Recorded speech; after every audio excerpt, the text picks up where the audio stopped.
सुप्रभात स्टूडेंट्स। आज हम लेकर उपस्थित हैं BLED थर्ड ईयर के हिंदी विषय का अगला भाग। कल तक आपने जो अध्ययन किया था 4 भागों में हिंदी काव्य साहित्य के इतिहास को बांटा गया है। सबसे पहला आदिकाल जो 993 ईस्वी से 1318 ईस्वी तक माना जाता है।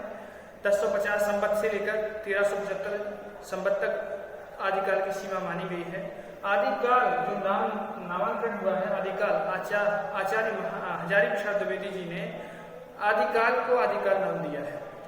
इसे आचार्य रामचंद्र शुक्ल आदिकाल को वीरगाथा काल भी कहते हैं और जॉर्ज ग्रेसन ने इसे चारण काल कहा है। इसकी समयावधि 993 ईस्वी से 1318 ईस्वी तक मानी गई है। अब आते हैं आदिकाल की प्रमुख विशेषताओं प्रमुख प्रवृत्तियों पर। आदिकाल की प्रमुख प्रवृत्तियां क्या है, यानी किस तरह का साहित्य इस काल में लिखा गया। तो सबसे पहली जो विशेषता है वो है ऐतिहासिकता का अभाव, यानी आदिकाल में ऐतिहासिकता का अभाव है। अर्थात आदिकाल में जो साहित्य लिखा गया है इस साहित्य की ऐतिहासिक प्रमाणिकता संदेहास्पद है।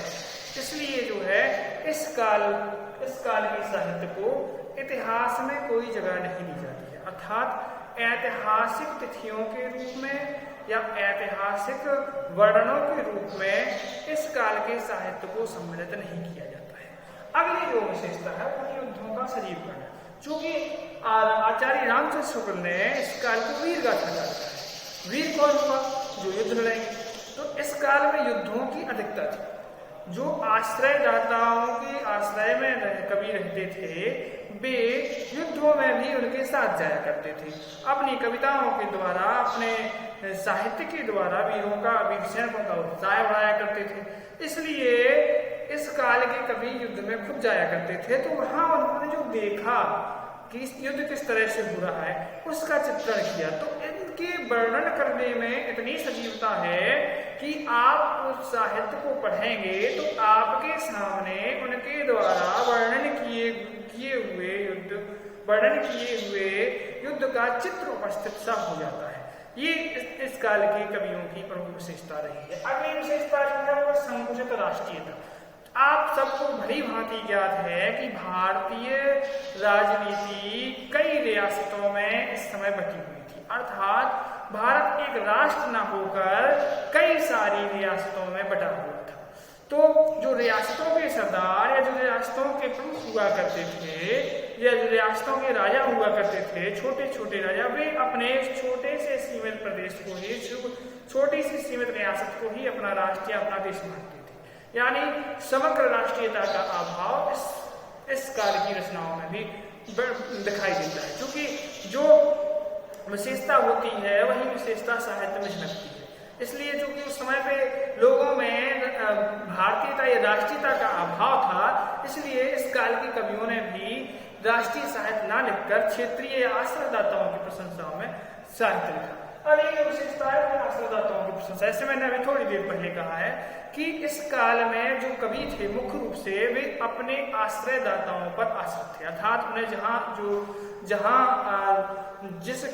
जिस राजा या जिस सरदार के वो दरबार में रहा करते थे वे उनके द्वारा उन्हें धन प्राप्त होता था। इसलिए वे उनके ही प्रशंसा में या उनके ही आश्रय में रहकर कविताएं लिखा करते थे। अगली जो विशेषता है वो प्रामाणिकता में संदेह। थोड़ी देर पहले मैंने आपको बताया ऐतिहासिकता का अभाव। ये ऐतिहासिकता का अभाव प्रामाणिकता में संदेह लगभग एक है। यानी इस काल का जो साहित्य है वो प्रमाणित नहीं है, यानी उसके प्रमाणित होने पर संदेह है। अर्थात हम ये कह सकते हैं कि इस काल के जो घटनाओं का चित्रण कवियों ने अपने काव्य कृतियों में किया है उन घटनाओं की प्रमाणिकता अर्थात उन घटनाओं के होने में संदेह है। अर्थात ये नहीं कह सकते कि वो घटनाएं घटी ही हैं या कवि के द्वारा कल्पना की गई। दो चीजों में से एक हो सकता है, समझ रहे। अगली विशेषता जो है वो है कल्पना की प्रचुरता। क्योंकि इस काल के कवि, ऐसा विद्वानों का मानना है कि इस काल के कवियों ने भले ही युद्धों का सजीव चित्रण किया हो लेकिन उनके साहित्य में स्पष्ट रूप से कल्पना दिखाई देती है। क्योंकि जिस तरह के कर्तव्य उन्होंने अपनी कविताओं में, अपने काव्य कृतियों में वर्णन किए हैं उस तरह के कर्तव्य करने या करने में संदेह पाती है कि इस तरह के कर्तव्य शायद ना हो गए। इसलिए विद्वान मानते हैं कि इस काल में कल्पना की प्रचुरता है। अगली जो विशेषता है वीर रस की प्रधानता। चूंकि मैंने पहले ही आप लोगों को बताया है कि इस काल में युद्ध बहुत हुआ करते थे और जो कवि होते थे वो युद्ध के मैदानों में जाया करते थे और अपने आश्रयदाताओं की वीरतापूर्ण कृत्यों का वर्णन करते थे। जब जहाँ वीरता का वर्णन किया जाए तो निश्चित रूप से आप जानते हैं कौन सा रस प्रयोग होगा, वीर रस। तो इसलिए इस काल में वीर रस की प्रधानता पाई जाती है। श्रृंगार रस सहायक रस के रूप में इस काल में आया है, अर्थात श्रृंगार रस का वर्णन कवियों ने अपने आश्रयदाताओं की प्रशंसा, आश्रयदाताओं की उन श्रृंगारपूर्ण क्रियाकलापों का, स्वयंवरों का, उनके प्रेम का वर्णन किया है। इसलिए श्रृंगार रस यहाँ सहायक के रूप में उपस्थित हुआ है। अगली जो विशेषता है वो है आपकी डिंगल पिंगल भाषा का प्रयोग। राजस्थानी भाषा